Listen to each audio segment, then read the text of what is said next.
चलिए भाई, गुरुवार की सुबह तो हम लोग आज वीकली ऑप्शंस एक्सपायरी की तैयारी कर रहे हैं। अच्छा, एक दिन की छुट्टी के बाद आप सबका स्वागत है। आप सबको हमारी पूरी टीम की तरफ से गणेश चतुर्थी की ढेरों शुभकामनाएं।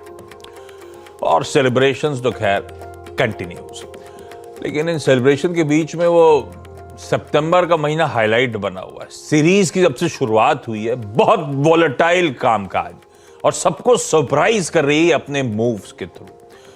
एक बड़ा सरप्राइज सबको आई एम श्योर मिला था ट्यूसडे को, जब सारी एक्सपेक्टेशन से बियॉन्ड गजब का मोमेंटम, गजब की तेजी भारतीय बाजारों में। ट्यूसडे का सेशन स्क्रीन पे दिखाइएगा। 450 अंकों का उछाल, एक ट्रेंडिंग डे, गैप अप के साथ शुरुआत, उस गैप के बाद हर टिक के साथ देखिए क्या मजबूती, और फाइनली दिन के हाईज पे जाके 2.5% ऊपर 750 के ऊपर के लेवल्स पे जाके निफ्टी बंद होता हुआ नजर आया था। और वजह थी वो फूफा का बड़ा सूटकेस लेकर आना। ट्यूसडे को एफआईआईज ने कैश में 4,000 करोड़ रुपए से ज्यादा की, 4,165 करोड़ रुपए की कैश में खरीदारी करी थी। ये फ्लोज थे जो गजब का मोमेंटम, गजब का पुश देते हुए नजर आए। तो कुछ हद तक short covering, in fact long build up बढ़िया होता हुआ ट्यूसडे के सेशन में देखने को मिला। पर आज जब एक छुट्टी के बाद लौट के आए, दिक्कतें वापस बढ़ रही हैं। ट्यूसडे को यूएस के मार्केट जब हम क्लोज हो गए तो उसके बाद ट्यूसडे का सेशन, वेडनेसडे का सेशन, दोनों क्यूज हमें डाइजेस्ट करने, और दोनों दिन यूएस में कमजोरी, अच्छी खासे दबाव के साथ दोनों दिन कामकाज होता हुआ नजर आया। प्रोड्यूसर साहब ने हेडलाइन में लिखा है 600 पॉइंट डाउ गिरा था। एक बार तब और आप स्क्रीन पे दिखा दीजिएगा। वो 2 दिन की गिरावट अपनी जगह, उसके ऊपर आज के फ्यूचर्स भी कमजोर। ट्यूसडे को 1% डाउ गिरा, सारे बेंचमार्क 1% गिरे। वेडनेसडे को आधे से 1%, डाउ में फिर 1% के आसपास ही कमजोरी। दरअसल उसके ऊपर आज सुबह के फ्यूचर्स भी 1/3 से 1% की और दबाव के इंडिकेशंस। कल बैक टू बैक चौथा स्ट्रेट सेशन पेन का था, उसमें आज फ्यूचर्स 5वां सेशन दिखा रहे कमजोर होगा यूएस।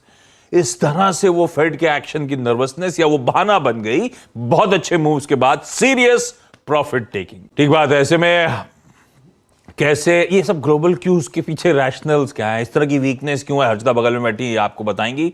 दिक्कत भरा माहौल होता चले जा रहा है। एक्चुअली दबाव लगातार बढ़ रहा है और इनफैक्ट अगस्त का महीना जो खत्म हुआ है आशीष, 4% की गिरावट डाउ एस&पी में और 4.5% तक का नुकसान नैस्डैक ने झेला है। तो प्रेशर है और सितंबर सीरीज या फिर सितंबर महीने की शुरुआत भी लगातार कमजोर ही हुई है। दूसरा सत्र जहां पर हमने देखा प्रेशर बनता हुआ दिखाई दिया है। तो जैसे आप मेंशन कर रहे थे, डाउ में दरअसल पिछले 2 ट्रेडिंग सेशंस में 580 पॉइंट की गिरावट देखने को मिली है। कुल मिलाकर नैस्डैक ने 1.5% गंवाए हैं पिछले 2 ट्रेडिंग सेशंस में, और एस&पी में भी करीब करीब 2% तक का कट देखने को मिला है।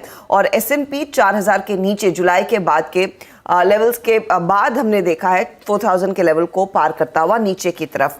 अब अक्रॉस सेक्टर्स प्रेशर देखने को मिला है क्योंकि जो फेडरल रिजर्व का स्टांस है वो हॉकिश रहेगा और कुछ समय तक हॉकिश रहेगा, ये ज्यादातर लोग अब समझ गए हैं।